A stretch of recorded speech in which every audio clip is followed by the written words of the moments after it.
जय महाराष्ट्र मित्रांनो, महाराष्ट्रातील जे महाराष्ट्र राज्य मार्ग परिवहन मंडळाच्या म्हणजेच आपण जे एस-टी म्हणतो, एस-टी प्रवाशांसाठी एक आनंदाची बातमी आहे. त्यांच्यासाठी एक नवीन योजनेचा शुभारंभ करण्यात आलेला आहे. स्वर्गीय बाळासाहेब ठाकरे यांच्या 100व्या जयंतीचं कारण साधून महाराष्ट्रामध्ये हिंदू हृदय सम्राट बाळासाहेब ठाकरे एस-टी संगीत तीर्थाटन योजनेचा शुभारंभ करण्यात आलेला आहे.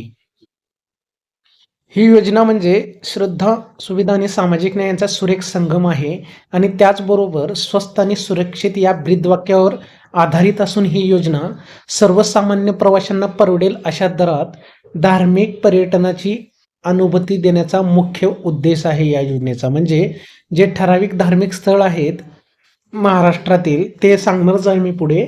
तर त्या धार्मिक स्थळांना तुम्हाला सहज एस-टीने प्रवास करता येणार आहे अगदी परवडणाऱ्या दरामध्ये.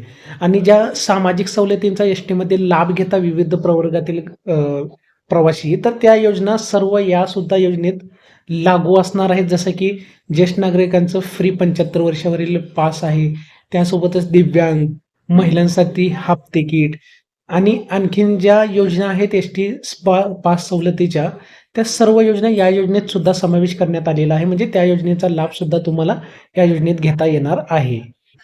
तर ही योजना राज्यात सुरू झालेली आहे. 23 जानेवारी 2026 पासूनच ही योजना राज्यातील 251 आगारात एकाच वेळी राबवण्यात सुरुवात झालेली आहे. आणि त्याचबरोबर तुम्हाला सांगू इच्छितो, या योजनेमध्ये प्रवाशांच्या मागणीनुसार जसं की समोर दाखवत आहे परिपत्रकामध्ये, यामध्ये बघू शकता अष्टविनायक दर्शन कुठले कुठले धार्मिक स्थळांना भेटी देता येणार आहेत बघा. अष्टविनायक दर्शन, 11 मारुती दर्शन, पंढरपूर, अक्कलकोट, त्यासोबतच तुळजापूर हे फेमस महाराष्ट्रातील धार्मिक स्थळ आहेत. आणि कोल्हापूर, पन्हाळा, ज्योतिबा, गणपतीपुळे, शेगाव, शिर्डी अशा विविध श्रद्धास्थळांच्या सहली आयोजित केल्या जाणार आहेत. हे सर्व कोण करणार आहे तर महाराष्ट्र राज्य परिवहन महामंडळ. आणि महाराष्ट्राच्या सांस्कृतिक व आध्यात्मिक वैभवाचा अनुभव घेण्याची एक प्रवाशांना सुवर्ण संधी ठरणार आहे. तर महाराष्ट्रात ही योजना सुरू झालेली आहे.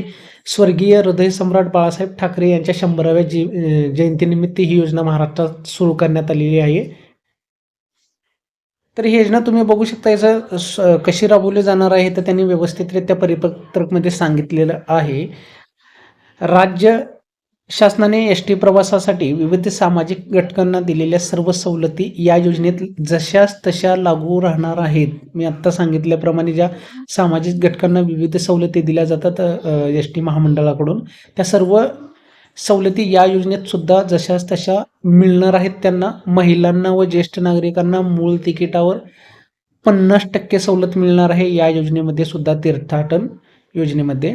त्यासोबतच 75 वर्षावरील ज्येष्ठ नागरिकांना विनामूल्य प्रवास देण्यात येणार आहे. आणि योजनेअंतर्गत प्रत्येक आगार कार्यक्षेत्रातून 40 प्रवाशांचा गट तयार करून त्यांच्या सामाजिक सवलतीच्या तिकीट दरात सहली आयोजित केल्या जाणार आहेत.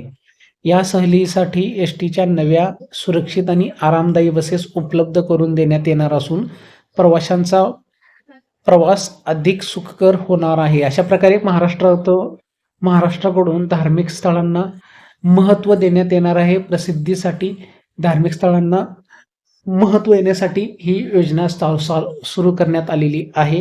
अशा प्रकारे ज्या प्रवाशांना या धार्मिक स्थळी पोहोचायचं आहे, आनंद घ्यायचा आहे, भेट घ्यायची आहे, धार्मिक स्थळांचे दर्शन करायचे असतील, अशा प्रवाशांसाठी नक्कीच ही योजना चांगली आहे.